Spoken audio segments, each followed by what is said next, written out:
ఎవరైతే ఖమ్మం పీపుల్ ఉన్నారో వాళ్ళకి జాబ్ ఆపర్చునిటీ గురించి నిన్న షార్ట్లో చెప్పా కదా.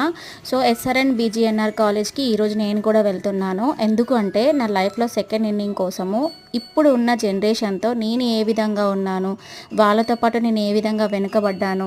సో ఈ జనరేషన్తో కంపేర్ చేసుకోవడం కోసం నేనైతే ప్లేస్మెంట్స్ని అటెండ్ అవ్వాలని చూస్తున్నా అండి. అండ్ కెరియర్ రీస్టార్ట్ చేయాలన్నా, సెకండ్ ఇన్నింగ్ స్టార్ట్ చేయాలన్నా ఖచ్చితంగా మనమైతే ఒక స్టెప్ తీసుకోక తప్పదు. సో జాబ్ వస్తుందా రాదా, నా స్కిల్స్ ఏంటి, నాకున్న టాలెంట్ ఏంటి అనే విషయాన్ని పక్కన పెడితే ఇప్పుడు నేను ఏం నేర్చుకోవాలి అనే విషయాన్ని తెలుసుకోవడం కోసం అయితే నేను వెళ్తున్నా ఈరోజు. నా గ్రాడ్యుయేషన్ కంప్లీట్ అయ్యి ఆల్మోస్ట్ 10 ఇయర్స్ అంటే 2013 12 ఇయర్స్ దాటిపోయింది. అండ్ మాస్టర్స్ కంప్లీట్ అయిపోయి ఈ ఇయర్తో 10 ఇయర్స్ కంప్లీట్ అవ్వబోతుంది. నాకు జాబ్ ఎక్స్పీరియన్స్ ఉంది, బట్ ఇప్పుడు సాఫ్ట్వేర్ సైడ్ నాకు ఎలాంటి టాలెంట్ ఉంది, నేను ఫిట్గా ఉన్నానా అన్ఫిట్గా ఉన్నానా చెక్ చేసుకోవడం కోసం